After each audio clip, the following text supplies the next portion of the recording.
All right. So this is how I like to record sometimes using AUM, the OP-1 field, and then of course a few apps as you can see on screen. So disregard this last column. This right here is just my vocals coming through. So I have the OP-1 field hooked through this little device that I showed in the previous video, or the last video prior to this one that I did. And now I can't talk while I play something, but what I'm using is I'm making my own little sounds in the OP-1. So, and then I'm running the effects through into, so you'll see this effect, Kajita.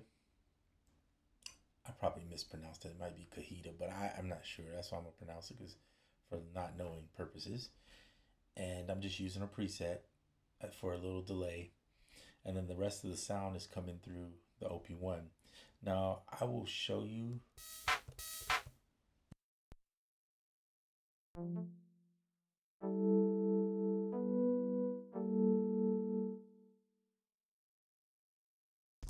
Okay, so that's one of the sounds that I use for the chords in this song. And then I have another one, and this is a preset that's built in. It's called Mystic. And so what I did was I went in and made my own little vibe off of this one, which I need to save. Need to save a snapshot of everything you do in hardware, right? Because otherwise, when you go back in, you won't know what in the world you did. So I made this little sound too from another preset actually. And all I'm doing is just tweaking the presets, by the way. You could do this technically with any synthesizer or any device you have. Just tweak the presets to make a sound that you like, right? Start with a preset, build from there. And it's the same principle. It's not really any difference. Um, and so if you hear a clicking, that's because you're hearing the OP-1, me changing buttons and things of that nature. It's kind of hard to do a video with screen recording like this. Um, and so I'm doing the best I can, because I know somebody said that you can't hear the video. I guess sometimes, like if I just do it through the studio monitors.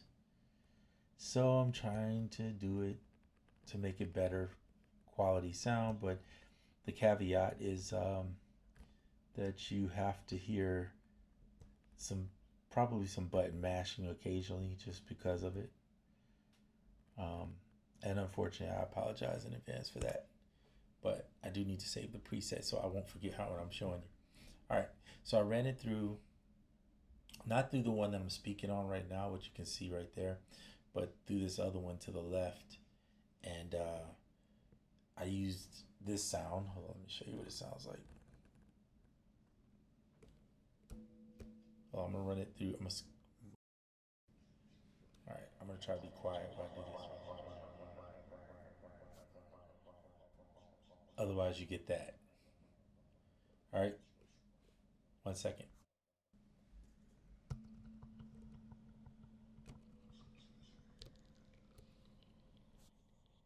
So what I'm finding is that I can't do this while I'm talking to you for some reason. Um, the one over here is not connected to this. Let me throw this aside so you can see it. So the mic here is not connected.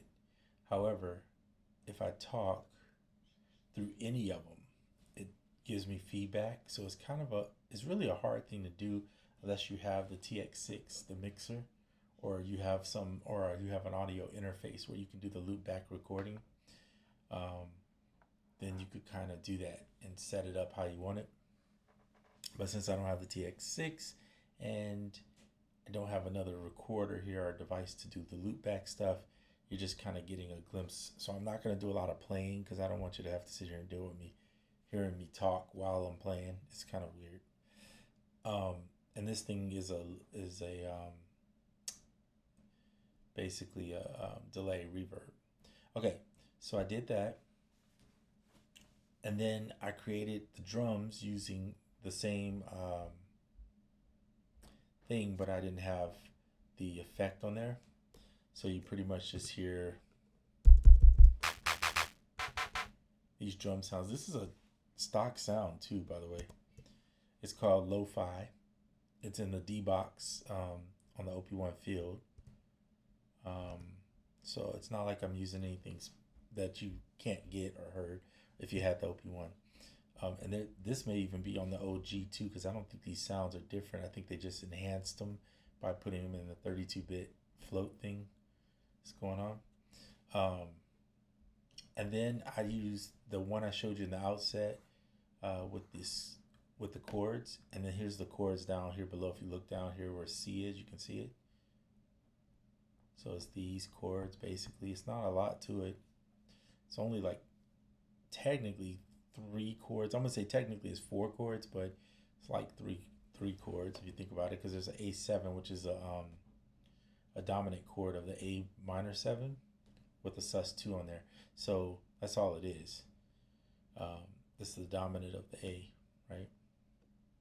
So 4 chords, super simple.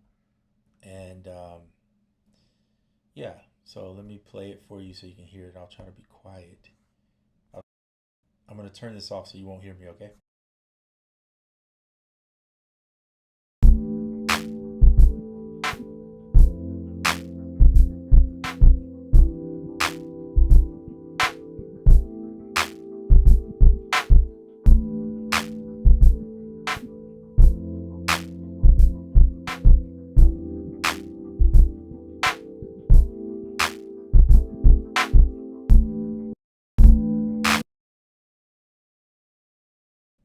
Okay, so you might want to know how I did the drums. I did the drums using the OP-1, and I literally drummed them in. So what you see here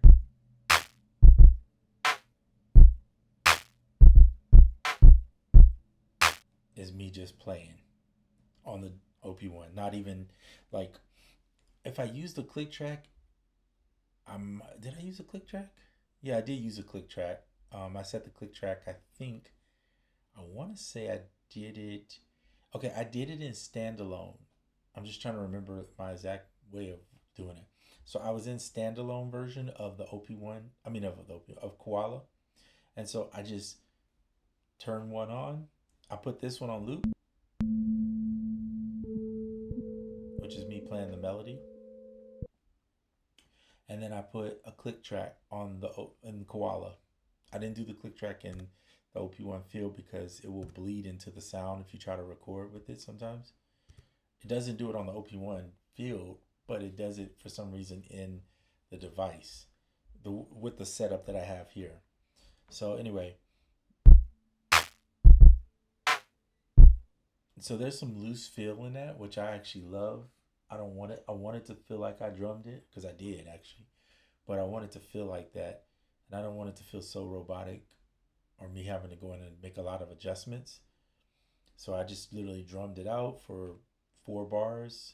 And I think, as I always record, I always do the last note, come back and throw that last kick in or whatever you need to know where the start and the cutoff point, then chop that jammy up. And I did say jammy. um, and this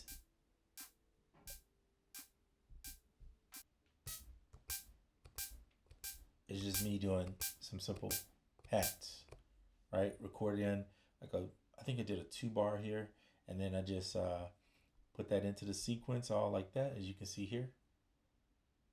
Actually, that's a 1 bar. No, that's 2. 1, 2. Easy to count. I didn't even do that. So a little 2 bar on the hats. I was gonna throw some percussion in, but what I'm finding is it's very hard to record with this mechanism without the TX6, and I feel bad because it's like you could do this in the computer really easy, but when it comes to the iPad, in my opinion, if you're gonna do it if you do it into the SP, you'll be fine. If you're trying to go this, but for some reason, when you do it straight into the iPad without a bunch of extra stuff going on, you because they didn't put a loop.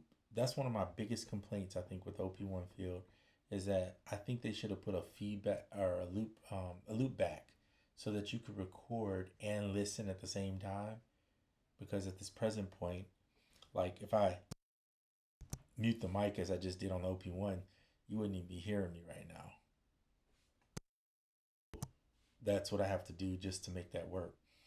But when you record, you have to mute it too, because if you don't, it picks up anything. It'll pick up your hands clicking the keys and all that, and it's kind of a pain in the butt.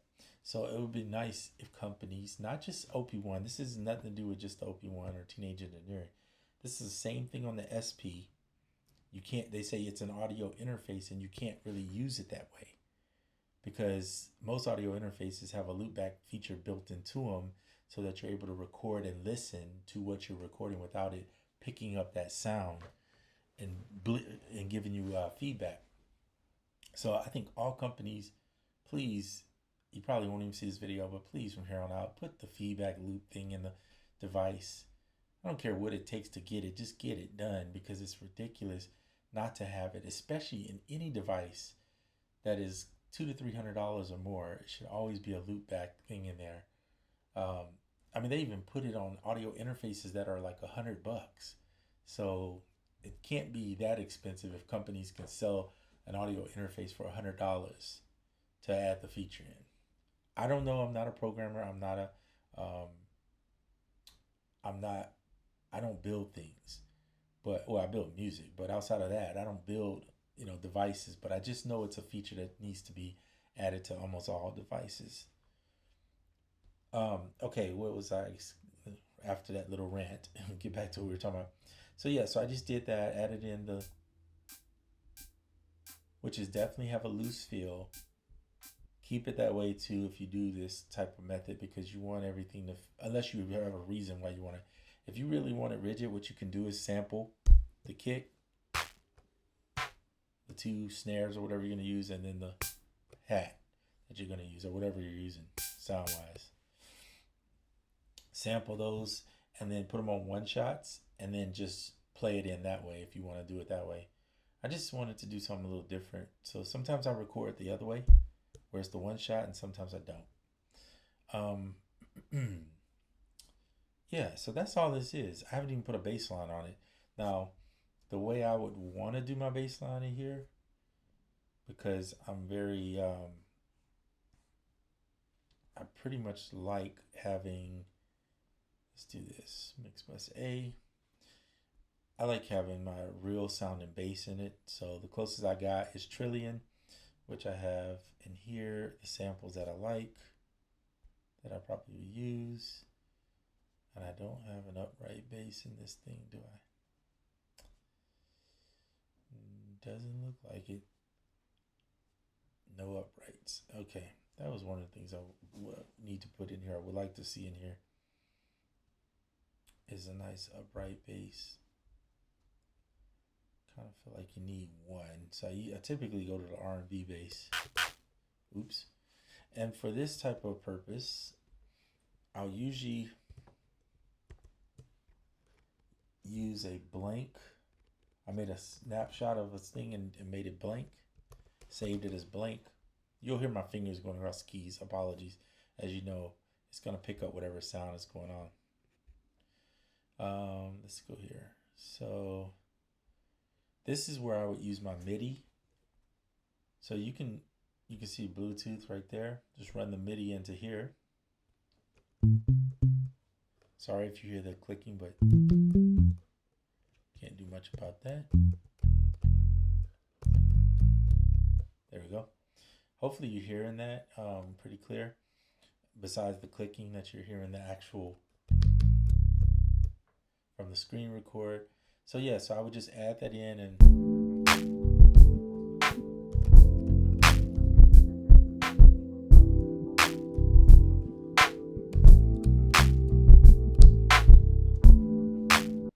I didn't record that because I'm on the mic, so it's going to pick all that extra clicking up. I'll have to record it later, but just wanted to show you simple. This is kind of like a little boom bappy jazzy vibe that I would do. Probably my main style of music that I'm drawn to, because I love jazz, so I'm drawn to that vibe.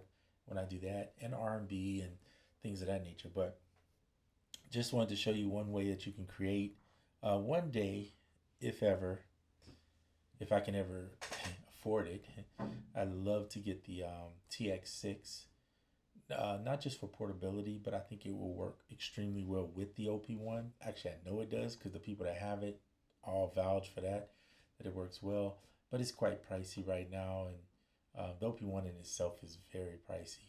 Um, but is it worth it? Absolutely. In fact, I was never a person who would be drawn toward a synth or even trying to tweak sounds of a synth. I would just use presets.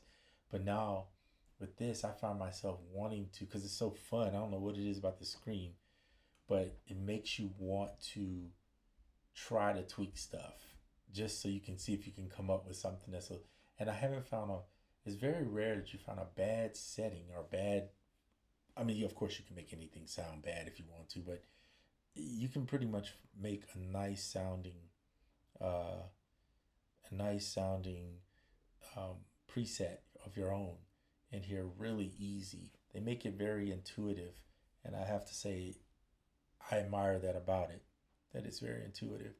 Sure, there's some things I'd like to see fixed, like any device. I can go down the list of them, but that, but in time, hopefully they'll keep adding and making it better. But this is just a fun way to record. You're not stuck with just the sounds in the OP-1, although you can use them. You can use those sounds and mix them with some, of the synths on the actual um, iPad. And I'm using the iPad Mini 6. Uh, you obviously can't tell because of the screen, I don't think. So I'm just letting you know. But if you don't have the OP-1 field, don't trip about that. Grab yourself a MIDI controller and just use the internal apps that you have in the iPad. There's a lot of good ones in there. You can always buy a ton of effects. I think iPad has some of the best, in my opinion, the best effects that you can get at a super good, reasonable price.